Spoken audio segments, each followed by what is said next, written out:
Get ready with me ja ma räägin, kuidas ma gümnas ellu jään. Esimene asi, mida ma gümnas olen hakanud tegema, on rohkem oma aega planeerima, a.k.a. journalima ja nagu oma nädalat rohkem ette planeerima. Ma ei tea, kuidas teistes koolides on, aga meil ei ole enam tunnikontrolle ja põhimõtteliselt õpetajaid nagu enam ei huvitab. Sind peab ise kottima, kas sa jõuad oma asjad ära teha või mitte. Sa pead asjadest aegadest kinni pidama, sest et kui sa õigeks ajaks ära ei esita midagi, siis õpsid on lihtsalt nagu neid ei koti enam, nad panevad sul seda 2 sisse ja no ole õnnelik, ise sa ei teinud seda õigeks ajaks ära, on ju. Ühest küljest on hea, sa pead rohkem ise vastutama, aga samas 10 alguses ma ei olnud selleks valmis ja ma siis mõtlesin küll, et no oh shit, kuidas ma selle aasta läbi elan.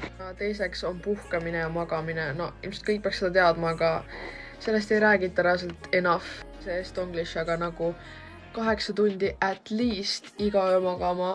Kolmandaks, reaalselt otsi abi nagu otseses mõttes, nagu näiteks kodutöödega. Mind aitab Astra, nagu ma saan kõik, mis nagu vajalik sealt kätte.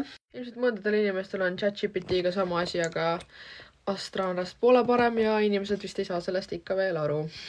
Ja kui sa nagunii pead juba koolis käima, siis might as well nagu mõtle kaasa ja loo seoseid, et nagu sa midagi saaksid kaasa sellest. Mina viimased 9 aastat lihtsalt käisin koolis, survive isin, cheat isin. Ta lihtsalt õpetajate jaoks, mitte enda jaoks. Põhiline on see, et sa lihtsalt ei laseks õppimisel ka ennast täiesti üle võtta ja et sa veedaksid aega sõpradega, sul oleks aega mingi hobideks, spordiks. Sa pead vaatama, et sa oleks endal kõik balansis ja et su elu ei läheks väga igavaks.